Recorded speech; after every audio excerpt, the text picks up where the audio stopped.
Pickaxe. Oh, the car from Carvana's here. Well, will you look at that? It's exactly what I ordered. Like, precisely. It would be crazy if there were any catches. But there aren't, right? Right. Because that's how car buying should be. With Carvana, you get the car you want. Choose delivery or pickup, and a week to love it or return it. Buy your car today with Carvana. Delivery or pickup fees may apply. Limitations and exclusions may apply. See our 7-day return policy at Carvana.com.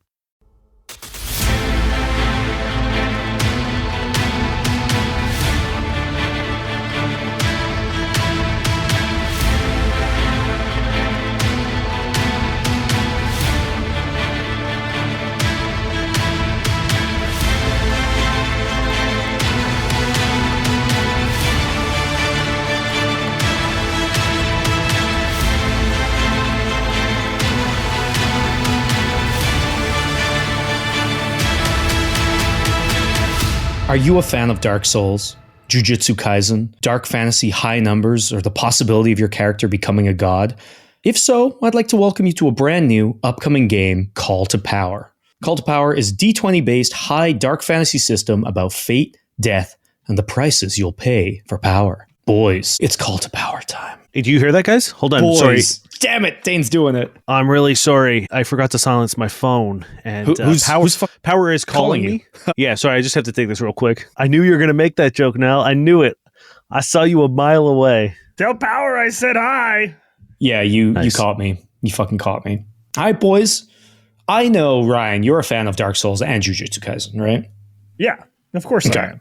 Dane, just a fan of Dark Souls. Yes, yeah, I've never jujitsu'd or kaizened before. I will remedy that. Between now and session 1, I'm going to get you over and we're going to watch Jujutsu Kaisen 0 on my new comfy couch. But I haven't seen Jujutsu Kaisen -1. How am I going to know what's happening? I'm just going to spoil it for you, man. The best thing is knowing real. anime. That could be an actual thing. Yeah. That's what I'm. Yeah, it's like there's very possibly a Jujutsu Kaisen -1.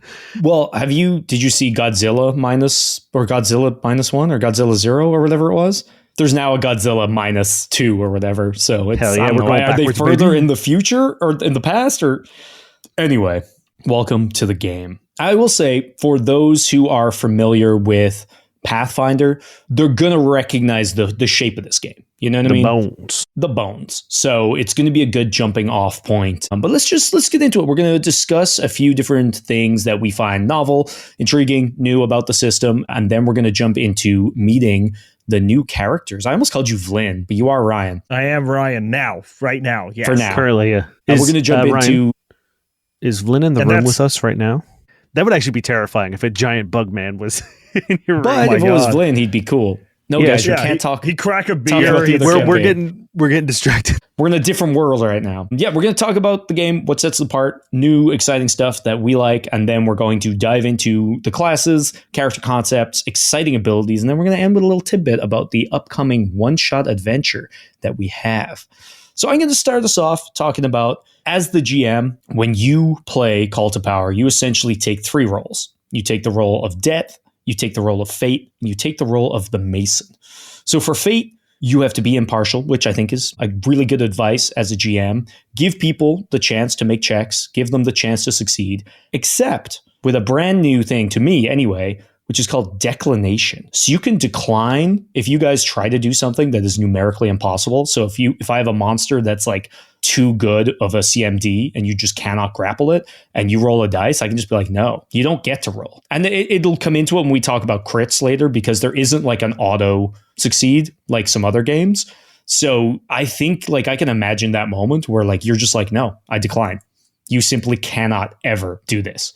I think that is, given that Dark Souls like vibe of just like being scary, right? Yeah, you can go anywhere on the map in a way, but you learn pretty quick that you shouldn't be fighting the thing, Yeah. Yeah, or just like that, like you can't kind of crit fish. You can't hope. This will never happen. And like that's a little spooky for me. I like it. That's definitely born from all of the jokes of like when people are like, hey, does a 30 hit your AC when you're like level 1? Yeah. And they're being like, no, it doesn't. Ha ha ha. And it's like now they have weaponized it for the GM to finally do that to the players.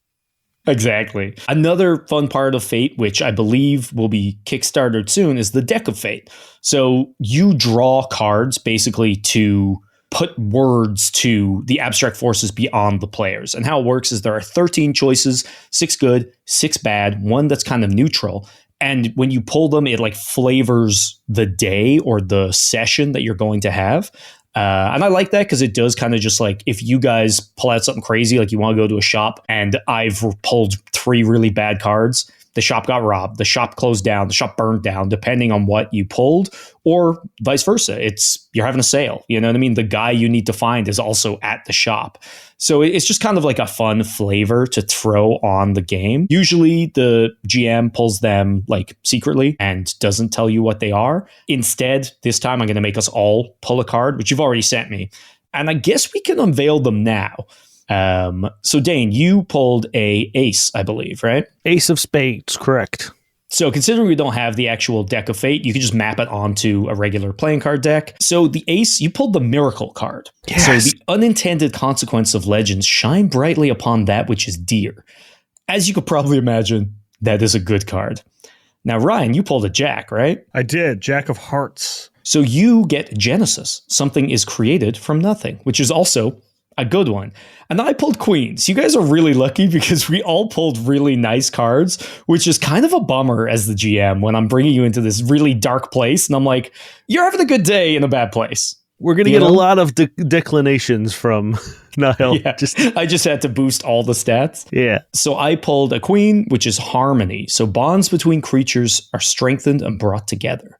So things are going to get dark, but at the very least, fate's kind of on your side, which usually you won't know. But for this, we're going to just to show everybody how the system works and to get you guys a little hype, we're going to just let you in on that. I'm a big fan of the like deck of card like kind of thing. Like I did something very loosely like it. I don't know if any of the listeners have done it before. For Curse of Strahd, they do a tarot reading at the start of the campaign, which gives the GM sort of a completely altered kind of thing. They decide stuff for you in a random way, which I really enjoyed as a GM, where it's like, because it's stressful, you you guys do it way more than I do, but you're prepping all this stuff. Is this going to work? Am I, having that little random element for you as a storyteller, I think is a pretty fun kind of way to take some ease off you and to give you some inspiration. So I'm a big fan. It's kind of a guiding light and it's something that's out of your control. So it's like, it's just kind of fun to roll with the punches. Whereas like if you're ever stuck, it's got to be a little positive in this regard, right?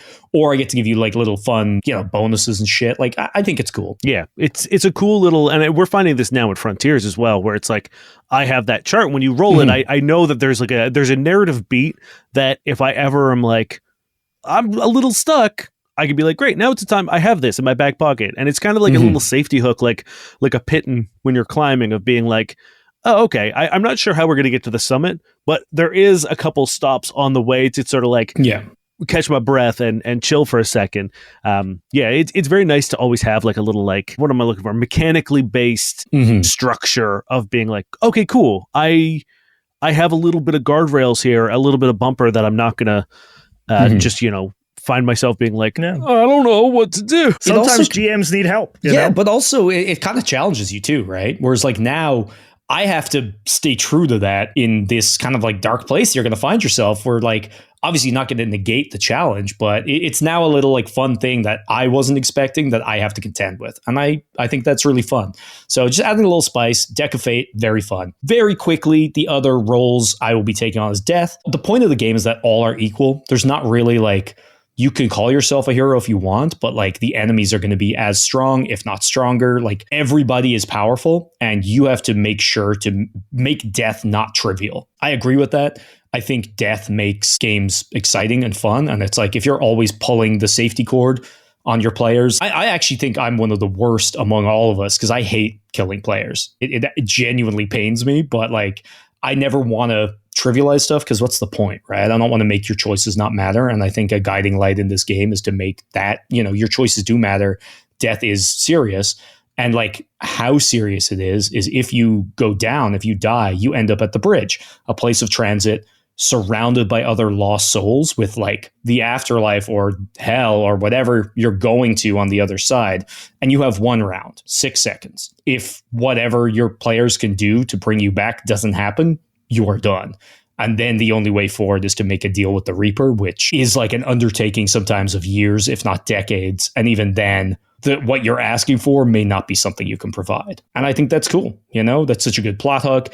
And it puts the fear into you. It's not like, oh, you have 5 days before this body degrades. It's 6 seconds. It's scary. So remember that. And finally, we have the Mason.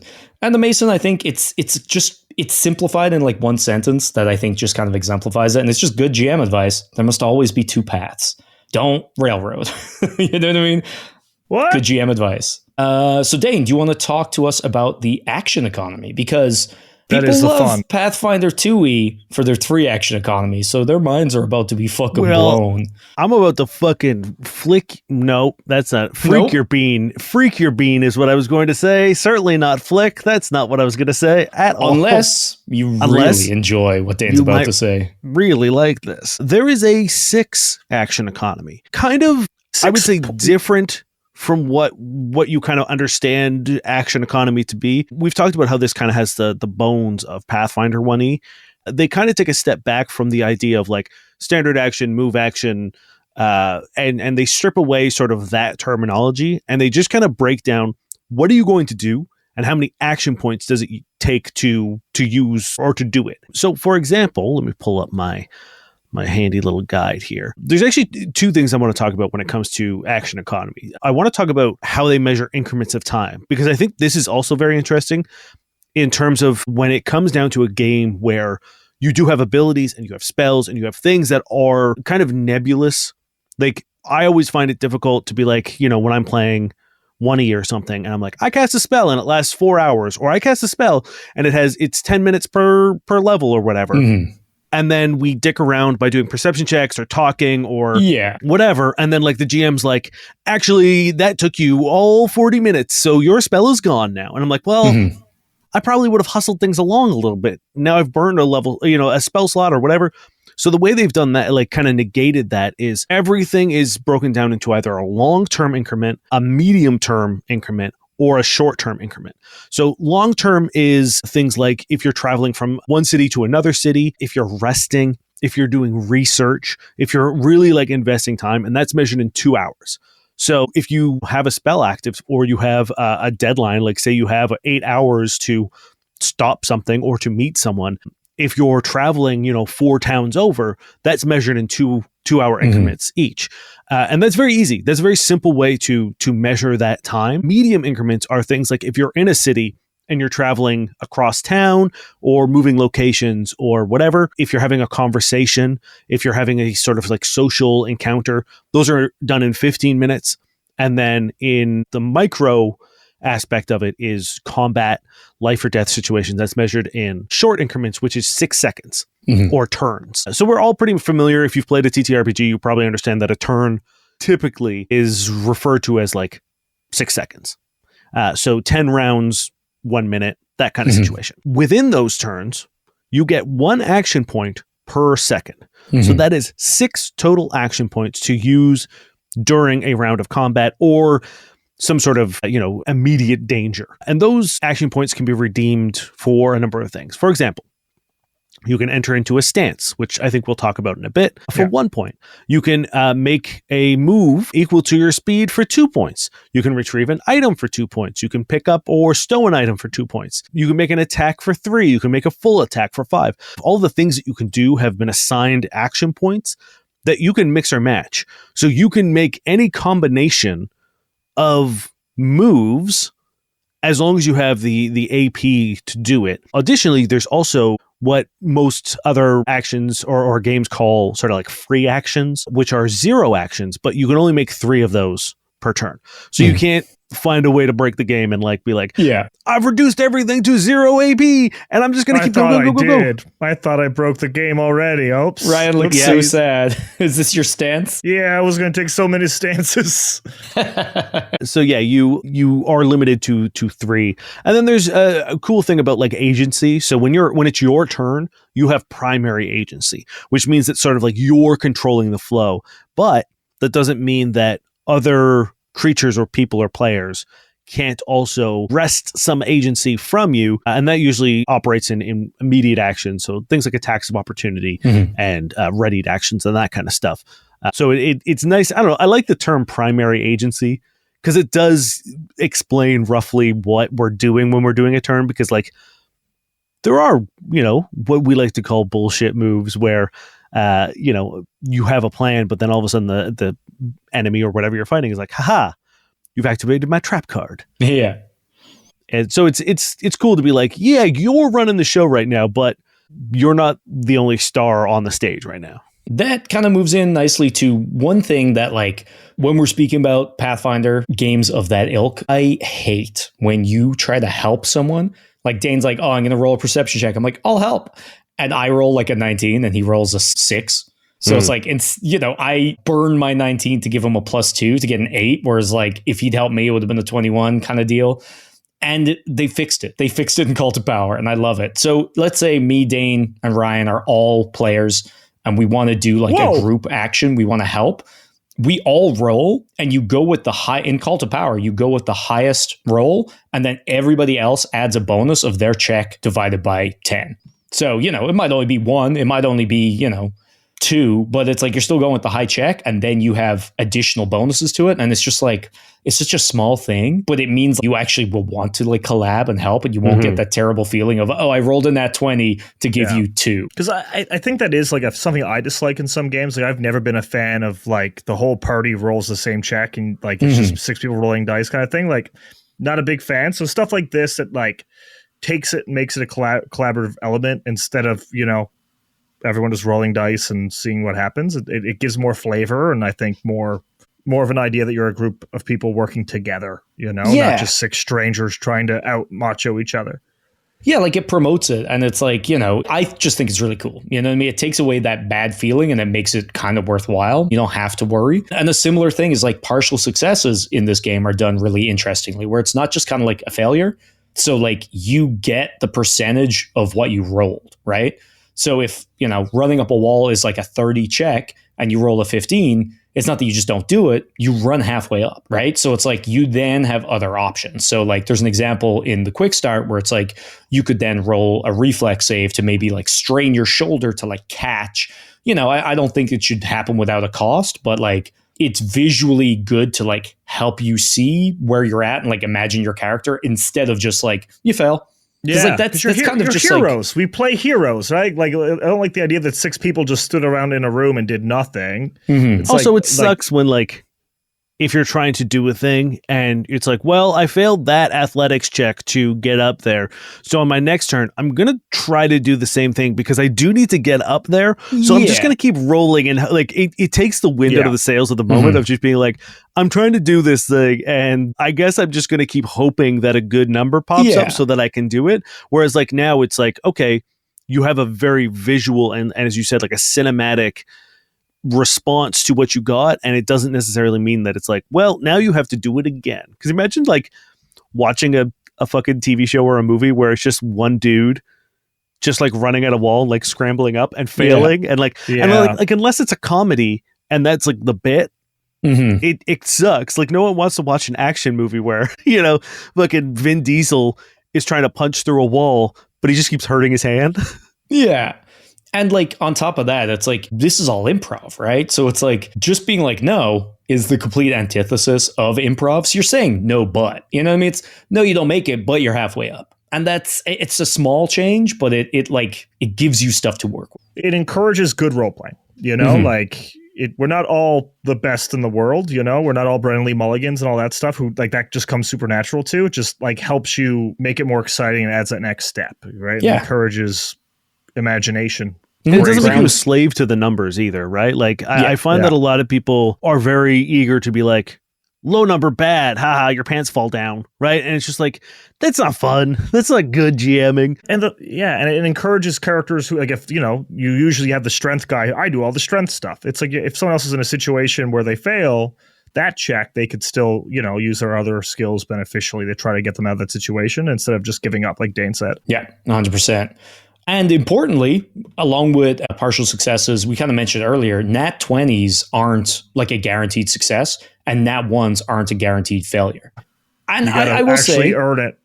I do like guaranteed success in certain circumstances, but in a lot of ways, like if I have a 1 in computing and I roll a nat 20, it doesn't really make sense for my character to like be a master hacker all of a sudden. Oh my God, how many situations were there when Cody rolled like a natural 20 in situations and just coded himself into successes? That happens 100%, so often. Specifically with computer checks. So I definitely understand it. And I think in a game where numbers are so big, because spoiler warning, the numbers get big in this game, and that may not be to everybody's delight, but I think there is a certain joy to rolling like 400 points of damage or something. So nat 20s, how they work is it essentially, if you roll a 20, it works as a plus 10 to that roll. So it'll be a 30 total, right?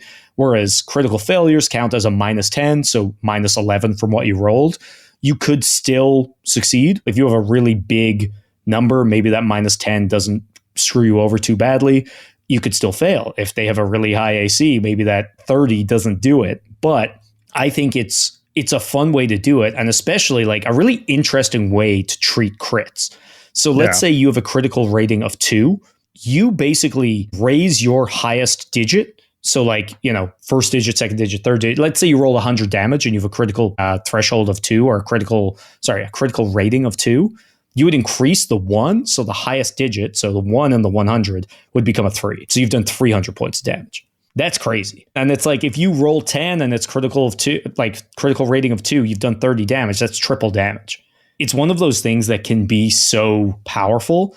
And it means you don't get those situations where like, oh, you roll twice and you roll 2 1s and you're like, cool, my crit is just a normal hit. And I think when those happen, it will be a good sensation. Yeah, and it adds more natural, like a lot of the things we've talked about, like makes the storytelling element makes it a little bit more sense and real. Like if my character is a trained Olympian athlete, Dane's character should never beat me in a foot race. So like if I fumble, I'm probably still going to beat Dane, but it's not like, oh, a rock falls out of the sky and you trip. Like when you're a hero or a professional, like that shouldn't happen, It doesn't make sense for him to accidentally or get lucky and beat you. You know what I mean? It's like, he steps on a rock that explodes, propels him through he does a good job, and you go, oh shit, you can run, but I still win because this is what I do. Mm-hmm. Yeah. And very quickly, just to touch on skills, a lot of them, again, are going to be pretty familiar. If you play Pathfinder, they have some like kind of new flavor, new terms. But one thing I really like is they give you a little bit more options. You're not like ability locked. For example, athletics, you can either pick strength or con to scale it with.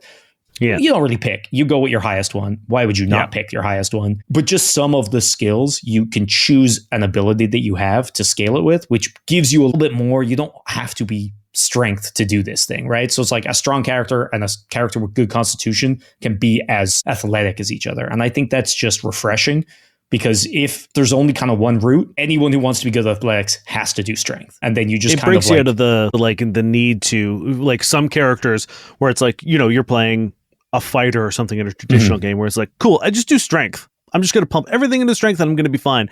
Whereas like if you're going to play a, battle cleric, now you need wisdom and strength, and now you're split. So like you're going 2 different directions. Whereas like now, if you can find the synergy between skills, you might be able to be just as formidable as one class in another different way. And you can like, as we've talked about before, where like the flavor of it of being like, well, my constitution is really high. So it's not the fact that like I'm a big burly dude. It's just the fact that like my stamina is never ending. Or, what I mean? It's like I'm so tough sort of nails. like, I'm so battle hardened that I might not hit as hard as you, but I don't get tired as fast as you because I'm so used to fucking force marching through, winter and bogs and all this stuff. And it's like, it's a nice way to flavor your strengths, as opposed to just being like, I'm strong and also I am strong.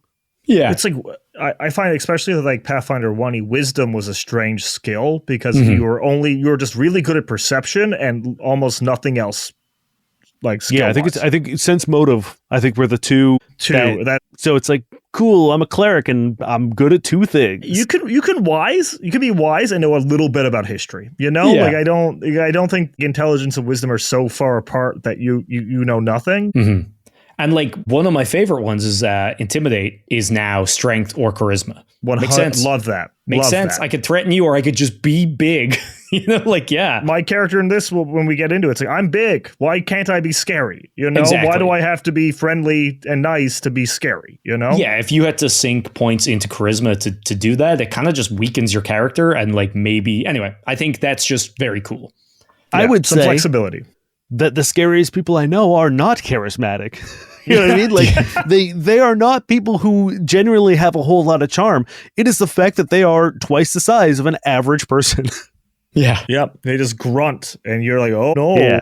All right, Ryan, you want to take us through weapon families? Yeah, so weapons in this game, pretty neat. So the way they sort of had it sorted is that they've got 13 families of weapons. Because there are a lot of options out there. So sometimes if you want to be creative with what you're using, it's sort of hard to find it. So with 13 different options, there's a lot of places to sort of put anything you come up with. Like you have swords, guns, because we're in more of a modern setting, stuff like that. And how they sort of do the families is that each weapon, each family sort of has a different way how it does damage or how it does effects, and it has sort of bonuses and weaknesses to it. So once again, just adds variety. So there's a difference between like a greatsword and a hammer besides just the damage dice. Like it adds a little bit more uniqueness to whatever you're using.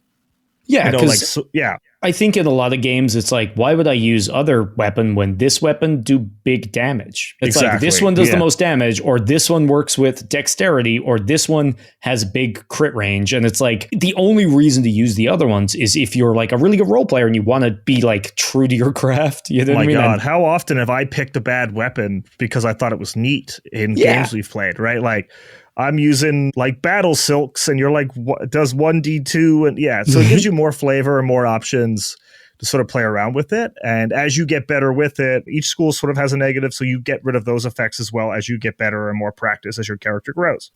So just fun, like just more broad, more fun options to it and let you use flavor in a fun way without detriment. I think this is where you see the Dark Souls inspiration. A little bit, yeah. Right? Like you people pick Dark Souls weapons based on the movesets. So it's like, you know, people are like, oh, I like the spear moveset. Like I know the timing of it, or I know the, you know, the parry opportunities or whatever. I think that's one of those things where I'm like, oh, okay, yeah, I see where the Dark Soul is peeking its head in here when it comes to like mechanic and not just flavor.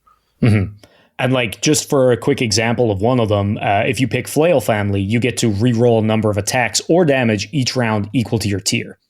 So cool. I already want to use flails. You know what I mean? Like, that's what other game do you want to use flails? Yeah, right? So very cool way to flavor the families. And that's before you get into like the weapon damage and everything else. It's just like the families have particular reasons you would want to use them. You want to help us with attacks of opportunity, right? Yeah, so for sure. So it sort of goes back into, before we get into stamina, we'll talk about the cool change I know Mina and Dane really like about attacks of opportunity in this game, which is that if you're approaching someone head on, if you're going to fight, if you're challenging someone to a battle, you don't provoke an attack of opportunity from walking towards someone, which is just great. It's simple, especially in a game that's about like honor and combat and like just makes sense that you shouldn't be afraid. Yeah, you're not being penalized for attacking, which like I've seen in like Pathfinder 2e, for example, there's a lot of like attacks of opportunity have been like downplayed. So like there's less negatives from moving around. Yeah. You still get attacks of opportunity here, but you're not penalized for going up into someone's face. And I like that, you know? It's such a metagamey thing when like everyone's like, oh, I can't provoke an attack of opportunity. It's such a hard thing to get out of your head.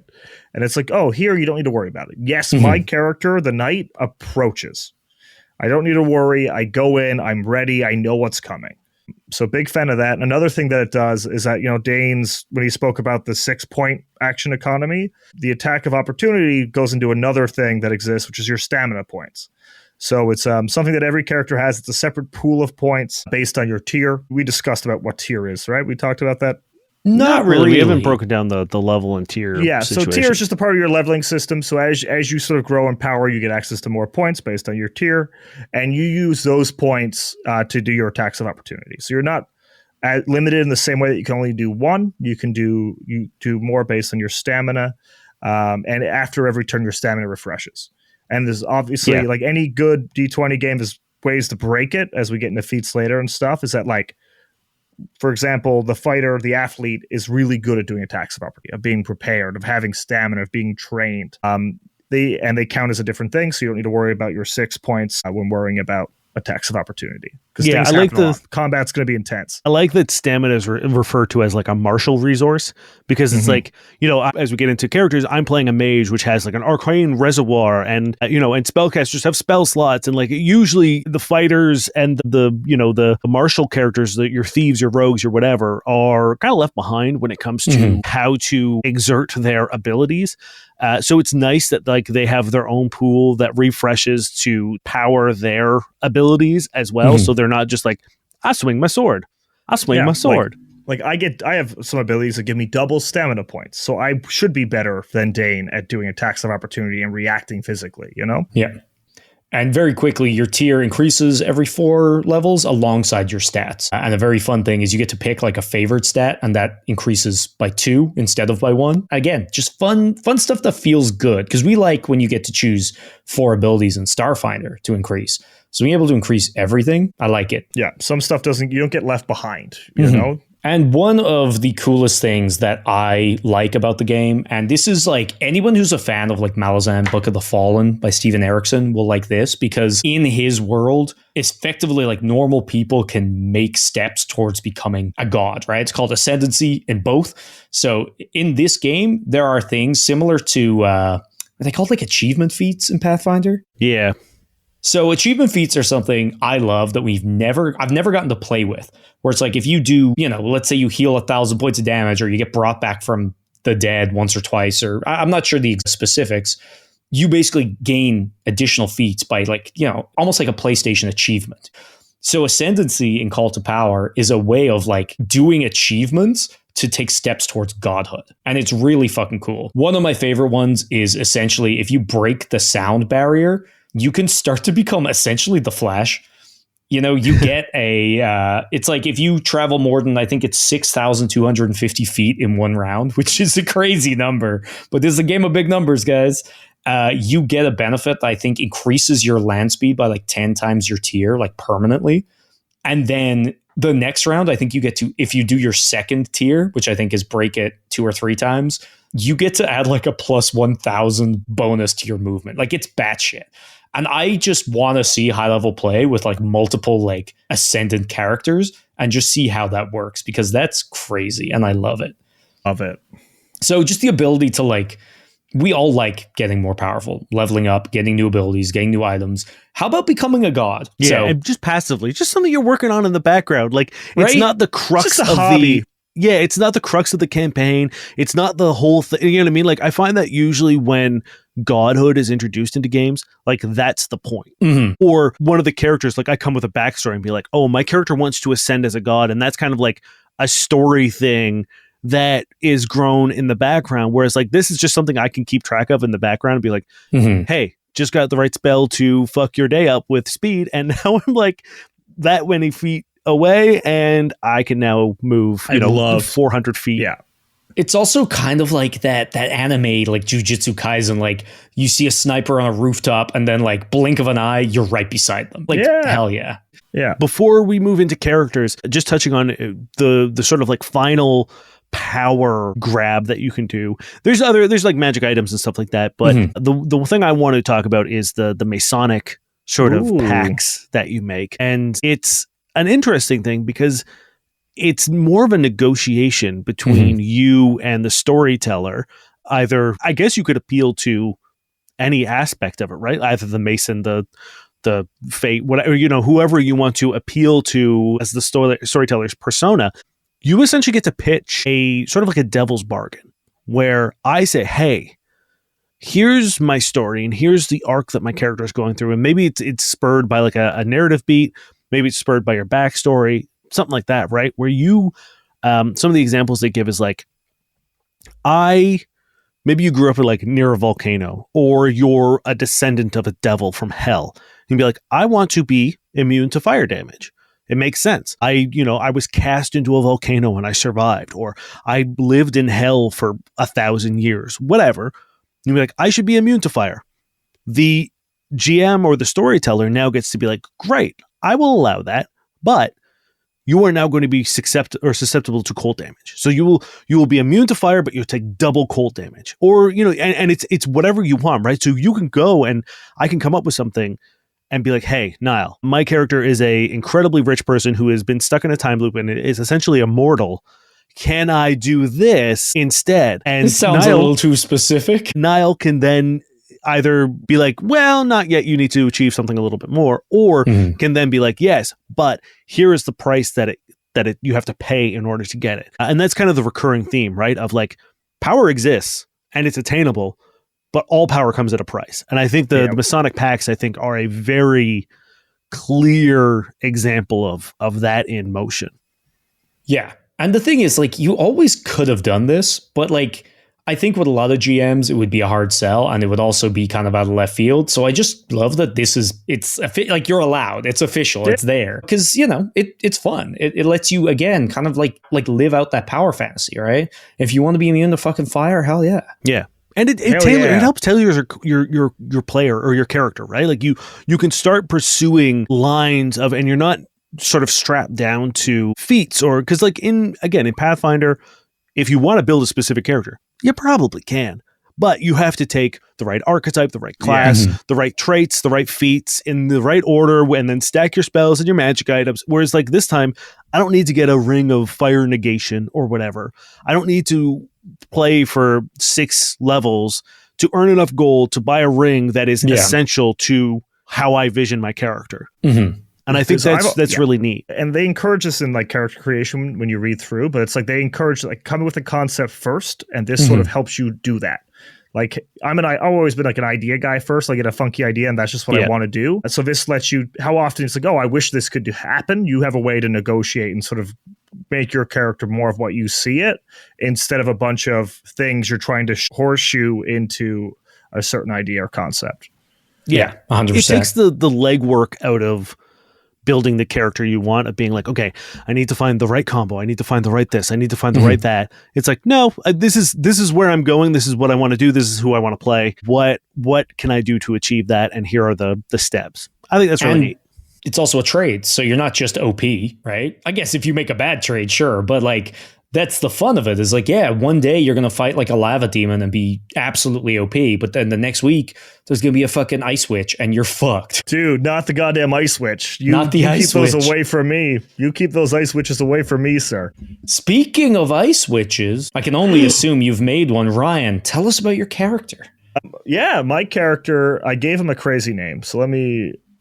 You sure did. You told us right before we started recording. Bechamel von Zutenberg, the Incredible. 17th. Perfect. Yeah, so I'm playing an athlete, so more or less a warrior kind of archetype. Once again, we're modern. Like the settings are usually modern for Call of Power.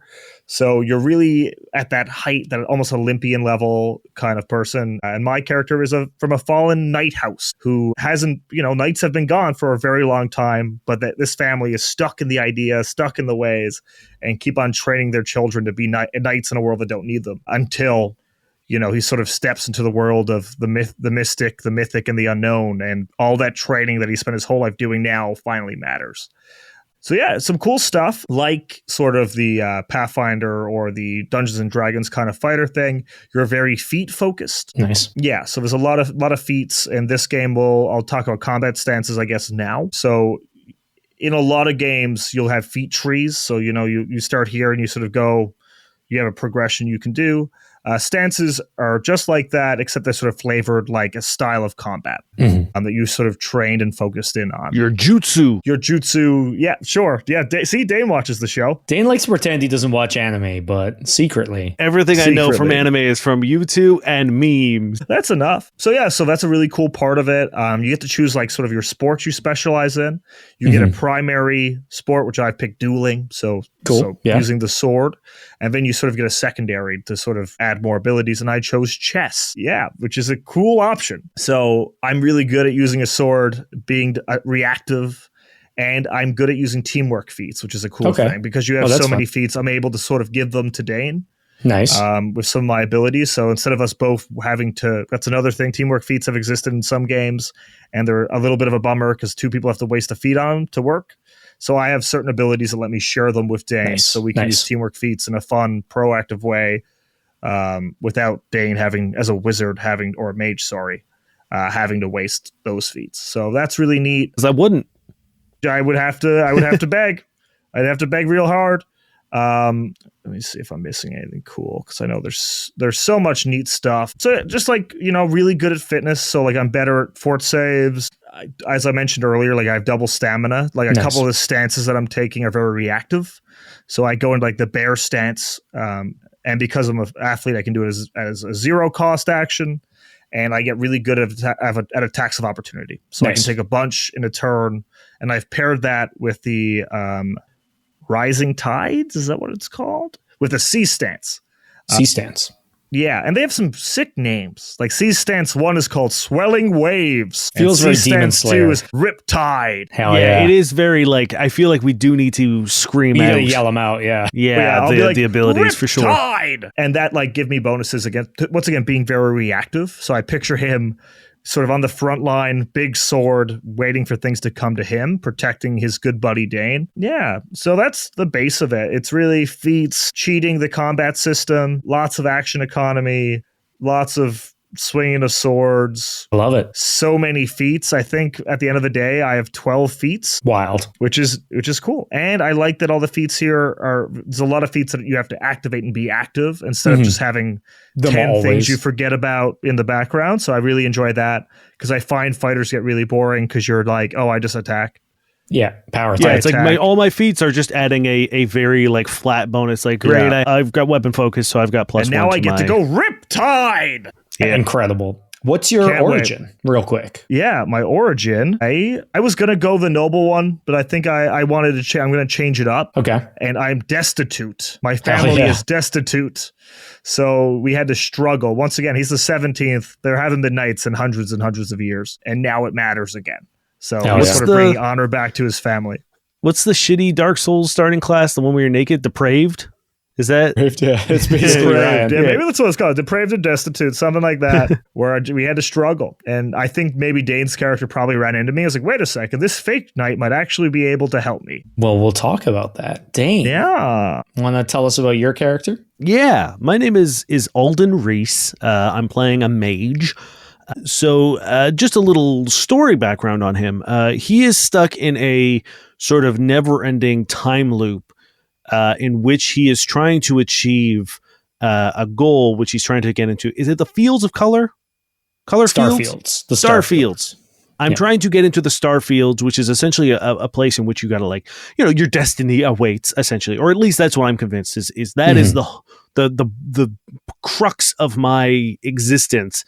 Lies in the Starfield, and it's usually a pretty epic journey to gain access to it. It's a unique entrance, or you have to be ushered in by someone who already has access. So I spent like almost my entire life working towards getting access to the Starfield.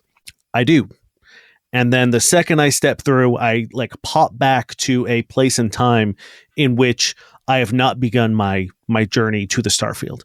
So I still have all my memories. So I have a very high intelligence. I'm very smart. And it's not necessarily because I am a genius. It's just a breadth of experience. Mm-hmm. I've essentially gone through so much that I know, oh, that troll is this because I was fucking smushed by him last time. So like I've gained all this knowledge, and maybe some of my loops I've just spent like locked in a library reading about certain things.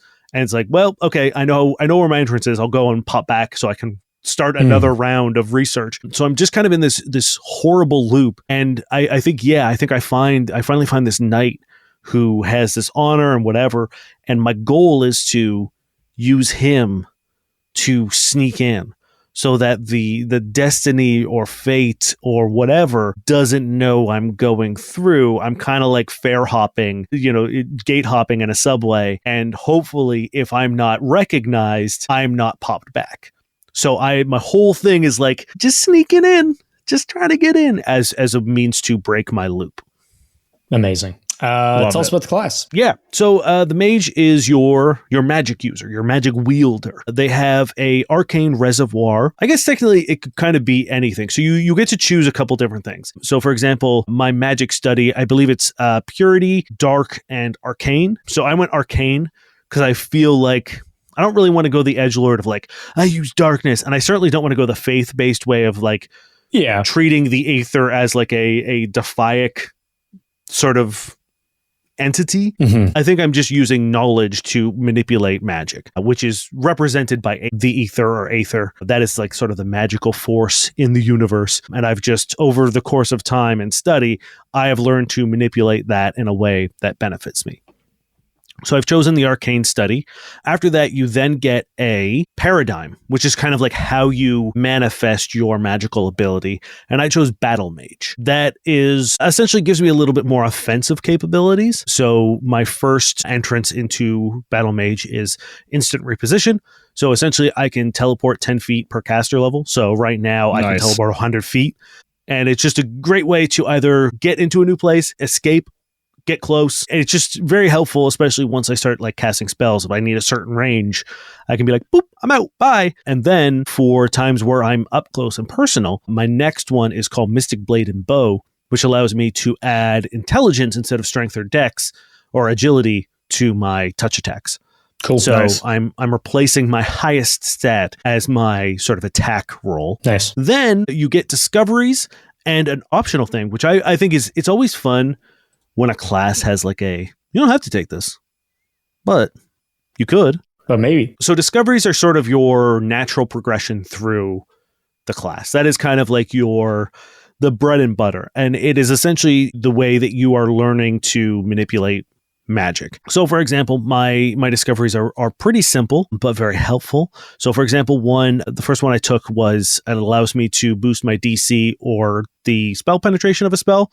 So if I find a particularly resistant monster, I can bolster that. Nice. And then the next two are all about controlling the averages. So one is I can average the damage of a spell, so I know exactly how much it's going to do. And then my grand discovery is I can then maximize the damage of a spell. So I can just do full damage. And the sort of like alternate or optional rule is cursed with knowledge. And that is essentially you've gone so far down the rabbit hole that you now have a greater understanding of magic, but it comes at a cost. Again, sort of the recurring we love theme. A cost. Yeah. So I was like, well, I'm not going to play a game and not take the option to do it. So I took Cursed Fate. Very Jujutsu Kaisen. So the way this works is I can alter the fabrics of luck and chance and give myself advantage or favor for an hour. Once I've used it, though, I become sickened. If I'm already sickened, I become nauseated. So the problem there is like I'm powerful for an hour, and then I'm severely inhibited for an hour.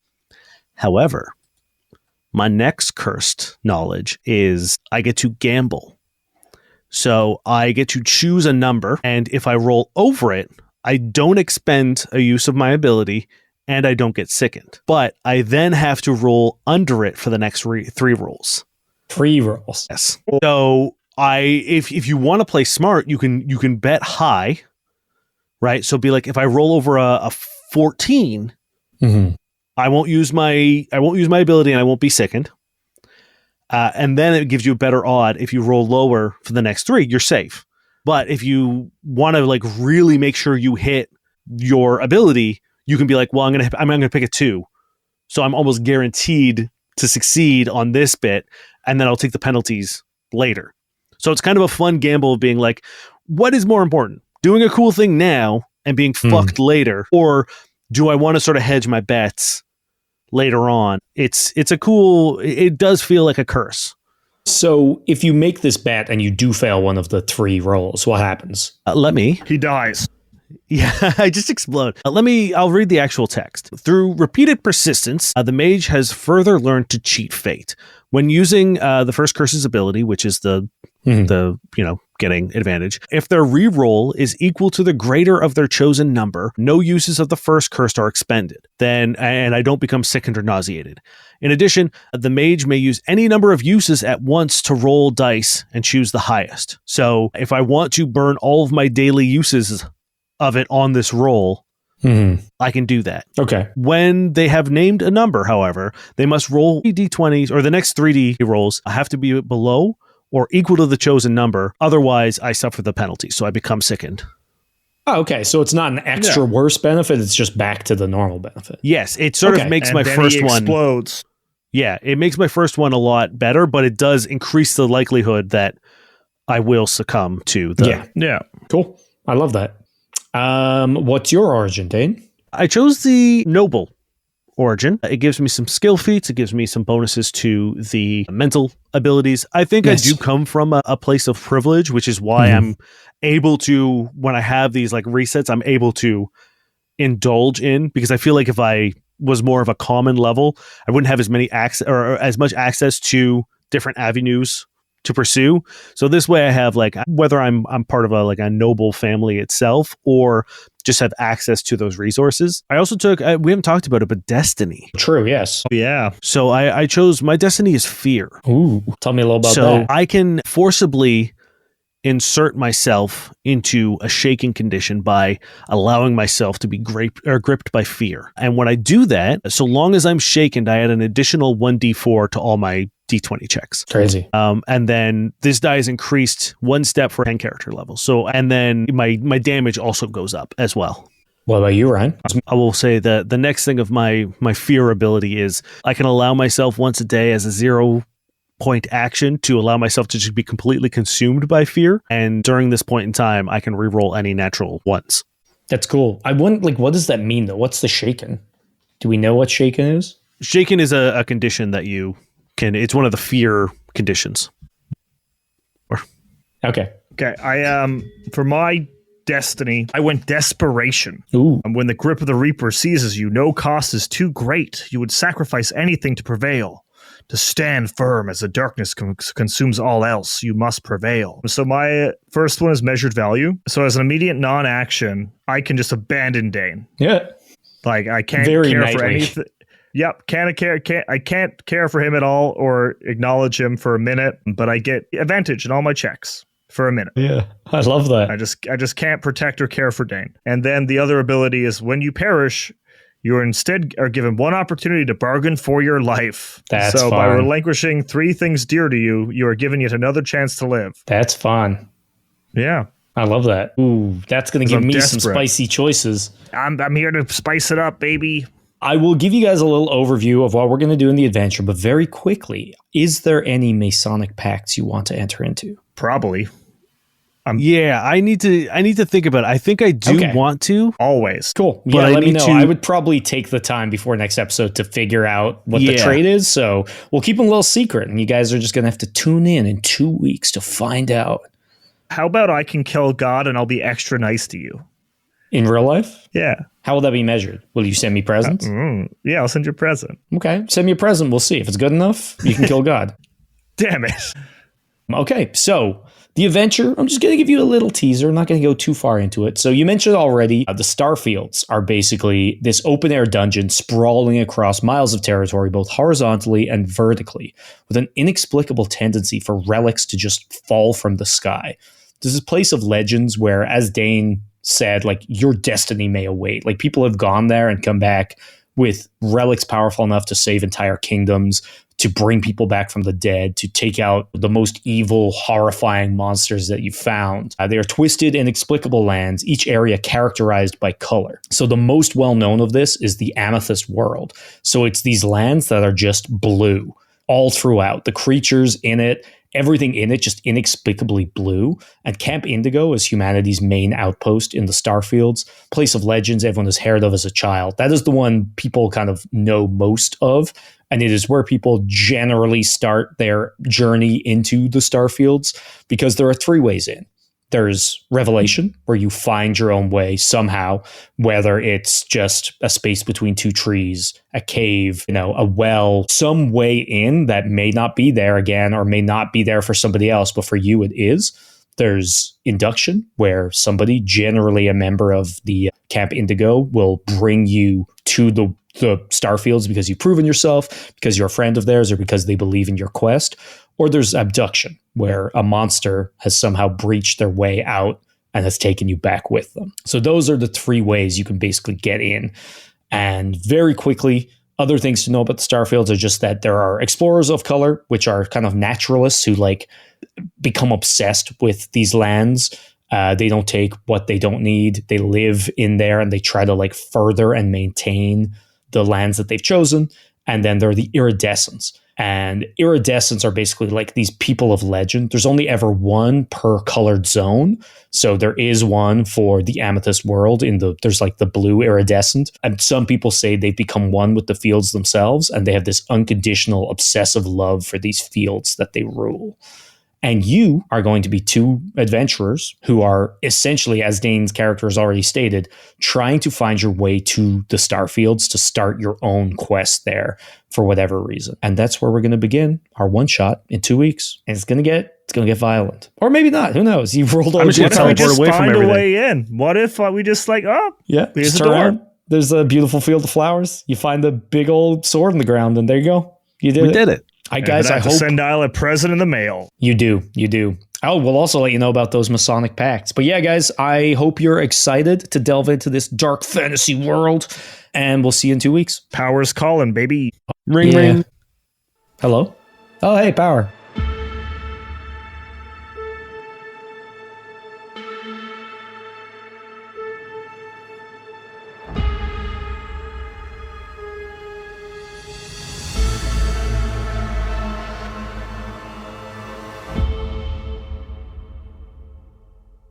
In a world where board games rule the planet. Walker, this is for So Very Wrong About Games, not a thriller from the 90s. Here at So Very Wrong About Games, we value your time. We get to the point, we give you a critical analysis of games and tell you which games are worth checking out. Things we value: rigor, your time, Gibbons, Buzzwords.